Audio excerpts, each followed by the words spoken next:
ভোটের বাজারে বিভিন্ন ইস্যুতে শাসক এবং বিরোধী শিবিরের মধ্যে তরজা লেগেই রয়েছে। বিভিন্ন ঘটনাকে কেন্দ্র করে উভয় পক্ষই একে অপরকে নিশানা করছে। কোথাও যেমন প্রতিপক্ষ রাজনৈতিক দলগুলির মধ্যে স্লোগান যুদ্ধ চলছে, তো কোথাও ঘটে যাচ্ছে সংঘর্ষের ঘটনা।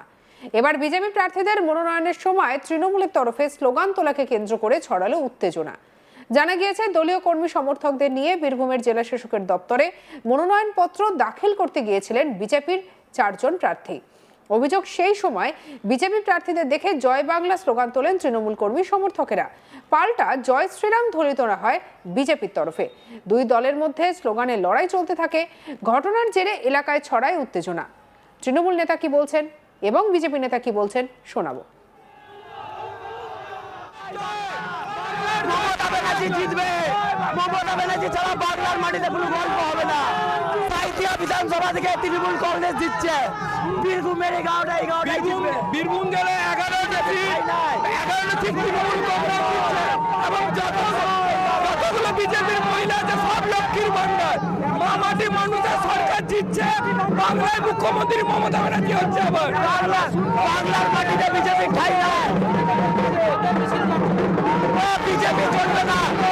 বাংলার মাটিতে বিজেপি চলবে না। বাংলার মাটি মমতা ব্যানার্জি দুর্জয় কাটি।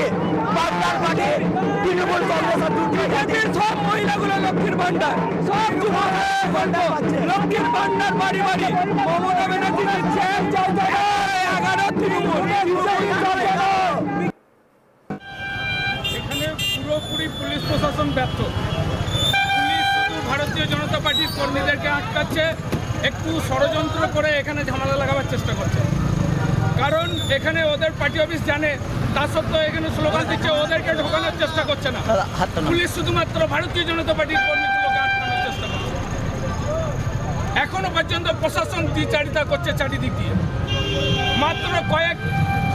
শুধুমাত্র ওদের দেখা যাচ্ছে এখানে কয়েকজন দাঁড়িয়ে আছে, সেই কয়েকজন এদের তৃণমূলের গুন্ডা বাহিনী এখানে ডিস্টার্ব করছে। কি বলছে কেন এরকম ধরনের অসভ্যতা করবে? প্রত্যেকের নমিনেশন সুন্দরভাবে করা উচিত। এখানে পুরোপুরি সিউড়ি প্রশাসনের মধ্যে দিয়ে ব্যর্থতা চরমভাবে আমরা দেখেছি। গতকাল আইসিকে মেরে হসপিটালে ভর্তি করে দিয়েছি। পুলিশের কোনো ভূমিকা নেই, শুধুমাত্র ভারতীয় জনতা পার্টির কর্মীদেরকে আটকানোর চেষ্টা করছে। কিন্তু কিছুভাবেই এটা রুখতে পারবে না পুলিশ প্রশাসন। পরিস্থিতি যাতে কোনোভাবেই নিয়ন্ত্রণের বাইরে না যায়, তার জন্য তৎপর হয়ে ওঠে পুলিশ এবং কেন্দ্রীয় বাহিনী। কি বলছেন এই নিয়ে পুরো আপডেটে আমাদের কলিগ শান্তনু হাজরা শোনাবো।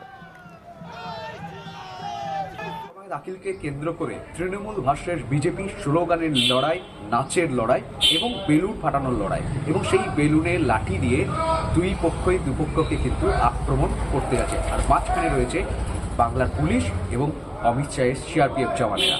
রীতিমতো এই ঘটনাকে কেন্দ্র করে তীব্র উত্তেজনা ছড়িয়ে পড়ে।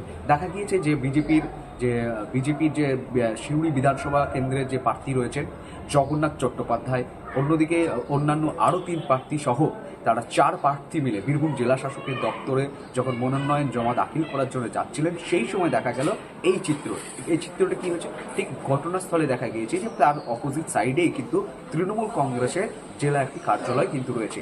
সেই জেলা কার্যালয়ের যে সকল তৃণমূল কংগ্রেসের কর্মী সমর্থকরা সেই ছিলেন, এবং এই যে বিজেপির যে 4 প্রার্থীকে নিয়ে যা বিজেপি কর্মী সমর্থকেরা যখন হেঁটে যাচ্ছিলেন, তখন এদের স্লোগান ছিল জয় শ্রীরাম, এবং পাল্টা কিন্তু ওদের তৃণমূল কংগ্রেসের তরফ থেকে জয় বাংলা স্লোগান হয়। আর এই স্লোগানের লড়াইয়ের মাঝখানে অন্য একটি চিত্র ধরা পড়ে। দেখা যায় যে তৃণমূল কংগ্রেসের কর্মীরা গেরুয়া এবং সবুজ বেলুনকে ফাটাতে শুরু করে।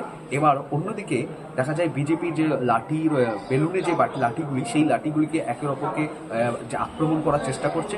অন্যদিকে ঘটনাস্থলে সিআরপিএফ এবং পুলিশ এসে পুরো বিষয়টিকে একেবারে নিয়ন্ত্রণে আনার পর তাদেরকে 2 কর্মী সমর্থকদেরকে, একদিকে বিজেপি অন্যদিকে তৃণমূল, 2 কর্মী সমর্থককে কিন্তু ওখান থেকে সরানো হয়। তবে তৃণমূল কর্মী সমর্থকেরা একেবারেই হাঁটতে চাইছিলেন না, কারণ তারা বলছে যে এটি আমাদের নিজেদের দলীয় কার্যালয়, এখানে আমরা সর্বত্রই থাকবো, এরকম ধরনের তারা দাবি করছিল। তাই এক কথায় বলা যেতেই পারে এই মনোনয়ন দাখিল করার সময় যে তৃণমূল কংগ্রেস এবং ভারতীয় জনতা পার্টি 2 দলের কর্মী সমর্থকদের মধ্যে যে স্লোগানের লড়াই, নাচের লড়াই, যখন একদিকে দেখাও যে এই চিত্রটা উঠে এসেছে, যখন এটা জয় শ্রীরাম বলছে তখন ওরা জয় বাংলা লাফিয়ে লাফিয়ে নাচ দেখিয়েছে, এমনটা একটা বিরল চিত্র দেখা গেছে। তার মাঝেও কিন্তু একটি লড়াইয়ের চিত্র দেখা গেছে, স্লোগান, নাচের এবং বেলুন ফাটানোরও একটা লড়াই কিন্তু স্পষ্ট দেখা গিয়েছে।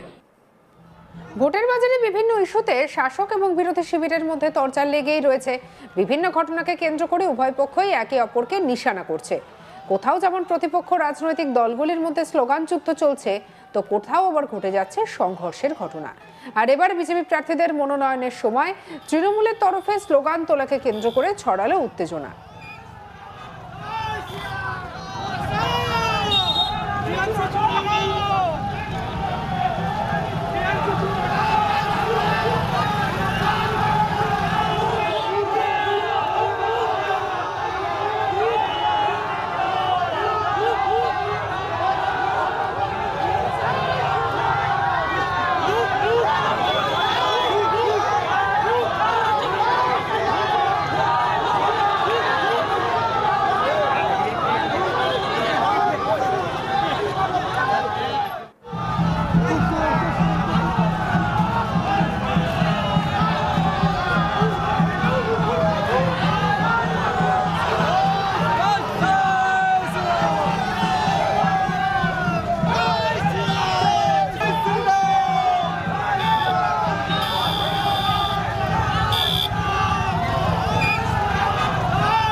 জানা গিয়েছে দলীয় কর্মী সমর্থকদের নিয়ে বীরভূমের জেলা শাসকের দপ্তরে মনোনয়নপত্র দাখিল করতে যাচ্ছিলেন বিজেপির 4 জন প্রার্থী। অভিযোগ, সেই সময় বিজেপি প্রার্থীদের দেখে জয় বাংলা স্লোগান তোলেন তৃণমূল কর্মী সমর্থকেরা।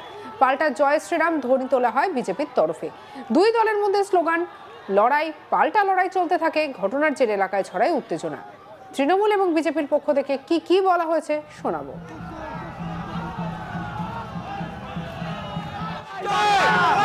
মমতা ব্যানার্জি জিতবে। মমতা ব্যানার্জি ছাড়া বাংলার মাটিতে কোনো গল্প হবে না। সাঁইথিয়া বিধানসভা থেকে তৃণমূল কংগ্রেস জিতছে। বীরভূমের 11টাই জিতবে। বীরভূম জেলায় 11টা সিট তৃণমূল কংগ্রেস জিতছে। এবং যতগুলো বিজেপির মহিলা আছে সব লক্ষ্মীর ভান্ডার।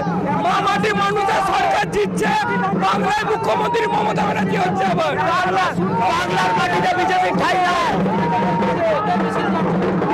বিজেপি চলবে না, বাংলার মাটিতে বিজেপি চলবে না। বাংলার মাটি মমতা ব্যানার্জির দুর্জয় কাটি, বাংলার মাটি তৃণমূল কংগ্রেসের দুর্জয় কাটি। সব মহিলাগুলো লক্ষ্মীর ভান্ডার, সব লক্ষ্মীর ভান্ডার বাড়ি বাড়ি মমতা ব্যানার্জি দিচ্ছে। 11 তৃণমূল। এখানে পুরোপুরি পুলিশ প্রশাসন ব্যর্থ। পুলিশ শুধু ভারতীয় জনতা পার্টির কর্মীদেরকে আটকাচ্ছে, একটু ষড়যন্ত্র করে এখানে ঝামেলা লাগাবার চেষ্টা করছে। সঙ্গে রাখুন আজ তাক বাংলাকে অন্যান্য খবরের জন্য সাবস্ক্রাইব করতে ভুলবেন না।